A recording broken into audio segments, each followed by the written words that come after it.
आज के दौर में अधिकांश लोग मानव मूल्यों के ह्रास के लिए कलयुग को जिम्मेदार मानते हैं। ऐसे में जब भी कभी इस तरह की बातें सामने आती हैं, तो लोग कहते हैं कि ये सारा कलयुग का प्रभाव है।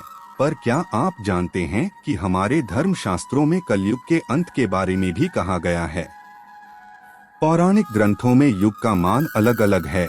पौराणिक ग्रंथों के अनुसार 4 युग होते हैं, सत, त्रेता, द्वापर और कली। कहते हैं कि कलयुग में पाप अपने चरम पर होगा। वर्तमान में कलिकाल अर्थात कलयुग चल रहा है। ग्रंथों में इस युग में क्या क्या होगा या घटेगा यह स्पष्ट लिखा गया है। पुराणों में लिखा है कि जो व्यक्ति, संगठन या समाज वेद विरुद्ध आचरण कर धार्मिक और सांस्कृतिक एकता को खंडित करेगा, उसका आने वाले समय में समूल नाश हो जाएगा। पुराण के जानकार मानते हैं कि जैसे जैसे कलयुग आगे बढ़ेगा, वैसे वैसे भारत की गद्दी पर वेद विरोधी लोगों का शासन होने लगेगा। ये ऐसे लोग होंगे जो जनता से झूठ बोलेंगे और अपने कुतर्कों द्वारा एक दूसरे की आलोचना करेंगे और जिनका कोई धर्म नहीं होगा। ये सभी विधर्मी होंगे। ये सभी मिलकर भारत को तोड़ेंगे और अंतत भारत को एक अराजक भूमि बनाकर छोड़ देंगे। भागवत पुराण में लिखा है, जब सभी वेदों को छोड़कर मनुष्य संस्कार शून्य हो जाएंगे, तब ऐसे लोग सत्ता पे काबिज होंगे। ये सबके सब परले सिरे के झूठे, अधार्मिक और स्वल्प दान करने वाले होंगे। दूसरे की स्त्री और धन हथिया लेने में ये सदा उत्सुक रहेंगे।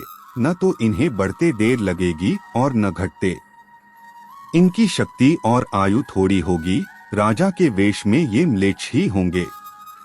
भविष्योत्तर पुराण अनुसार ब्रह्मा जी ने कहा है, नारद, भयंकर कलियुग के आने पर मनुष्य का आचरण दुष्ट हो जाएगा और योगी भी दुष्ट चित्त वाले होंगे। संसार में परस्पर विरोध फैल जाएगा और विशेषकर राजाओं में चरित्रहीनता आ जाएगी। देश देश और गांव गांव में कष्ट बढ़ जाएंगे। संतजन दुखी होंगे। महर्षि व्यास जी के अनुसार कलयुग में मनुष्यों में वर्ण और आश्रम संबंधी प्रवृत्ति नहीं होगी। वेदों का पालन कोई नहीं करेगा। कलयुग में विवाह को धर्म नहीं माना जाएगा। शिष्य गुरु के अधीन नहीं रहेंगे। पुत्र भी अपने धर्म का पालन नहीं करेंगे। कोई किसी भी कुल में पैदा क्यों न हुआ हो, जो बलवान होगा वही कलयुग में सबका स्वामी होगा। सभी वर्णों के लोग कन्या बेचकर निर्वाह करेंगे। कलयुग में जो भी किसी का वचन होगा वही शास्त्र माना जाएगा। कलयुग में थोड़े से धन से मनुष्यों में बड़ा घमंड होगा। स्त्रियों को अपने केशों पर ही रूपवती होने का गर्व होगा। कलयुग में स्त्रियां धनहीन पति को त्याग देंगी। उस समय धनवान पुरुष ही स्त्रियों का स्वामी होगा। जो अधिक देगा उसे ही मनुष्य अपना स्वामी मानेंगे। उस समय लोग प्रभुता के ही कारण संबंध रखेंगे। द्रव्य राशि घर बनाने में ही समाप्त हो जाएगी। इससे दान पुण्य के काम नहीं होंगे और बुद्धि धन के संग्रह में ही लगी रहेगी। सारा धन उपभोग में ही समाप्त हो जाएगा। कलयुग की स्त्रियां अपनी इच्छा के अनुसार आचरण करेंगी। हाव भाव विलास में ही उनका मन लगा रहेगा। अन्याय से धन पैदा करने वाले पुरुषों में उनकी आसक्ति होगी। कलयुग में सब लोग सदा सबके लिए समानता का दावा करेंगे। कलयुग की प्रजा बाढ़ और सूखे के भय से व्याकुल रहेगी। सबके नेत्र आकाश की ओर लगे रहेंगे। वर्षा न होने से मनुष्य तपस्वी लोगों की तरह फल मूल पत्ते खाकर और कितने ही आत्मघात कर लेंगे। कलयुग में सदा अकाल ही पड़ता रहेगा। सब लोग हमेशा किसी न किसी कलेशों से घिरे रहेंगे। कलयुग आने पर राजा प्रजा की रक्षा न करके बल्कि करके बहाने प्रजा के ही धन का अपहरण करेंगे। अधम मनुष्य संस्कारहीन होते हुए भी पाखंड का सहारा लेकर लोगों ठगने का काम करेंगे। उस समय पाखंड की अधिकता और अधर्म की वृद्धि होने से लोगों की आयु कम होती चली जाएगी। लोग ऋण चुकाए बिना ही हड़प लेंगे और जिसका शास्त्र में कहीं विधान नहीं है, ऐसे यज्ञों का अनुष्ठान होगा।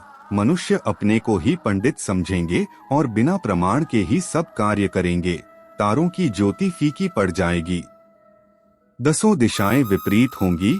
ज्यों-ज्यों घोर कलयुग आता जाएगा, त्यों-त्यों उत्तरोत्तर धर्म, सत्य, पवित्रता, क्षमा, दया, आयु, बल और स्मरण शक्ति का लोप होता जाएगा।